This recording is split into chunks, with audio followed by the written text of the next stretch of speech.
Healthy sperm એટલે કે શુક્રાણુઓ પુરુષોના શારીરિક માનસિક સ્વાસ્થ્ય માટે તેમજ પ્રજનન પ્રક્રિયા માટે ખૂબ જ જરૂરી છે. તો ચાલો આજે સમજીએ કે કેવી રીતે સ્પર્મને હેલ્ધી અને વધુ સારા બનાવી શકાય.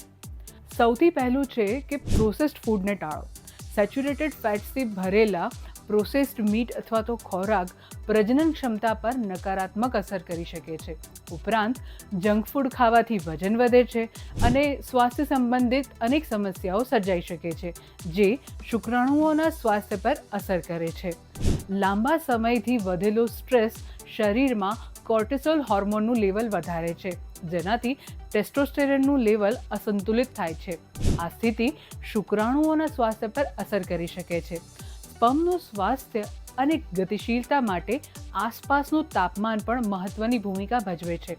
આથી સ્ટીમ એટલે કે વરાળનો વધુ પડતો ઉપયોગ સ્પર્મના સ્વાસ્થ્ય પર અસર કરી શકે છે અને પ્રજનન સંબંધિત સમસ્યાઓ થઈ શકે છે. આ સિવાય જો તમને લાંબા સમયથી ડાયાબિટીસ હોય તો શરીરમાં અસામાન્ય સ્પર્મ મોર્ફોલોજી સર્જાઈ શકે છે. આથી ડાયાબિટીસને મેનેજ કરો.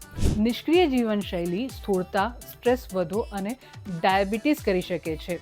આ તમામ પરિબળો સ્પર્મ હેલ્થને અસર કરી શકે છે. આથી નિયમિત કસરત કરો. ઉપરાંત જો તમાકુ કે આલ્કોહોલ લેવાની આદત હોય તો તેને છોડો, કેમ કે તે જાતીય સમસ્યાઓ સર્જી શકે છે, જેના પર જો સમયસર ધ્યાન ન આપવામાં આવે તો તે વ્યંધત્વ સુધી પહોંચી શકે છે. જો તમને આ વિડીયો ઇન્ટરેસ્ટિંગ લાગ્યો હોય તો અમને કમેન્ટ કરીને જરૂરથી જણાવજો અને આવા જ ઇન્ટરેસ્ટિંગ વિડીયો જોવા માટે હેપીએસ્ટ હેલ્થ ગુજરાતી સાથે જોડાયેલા રહો.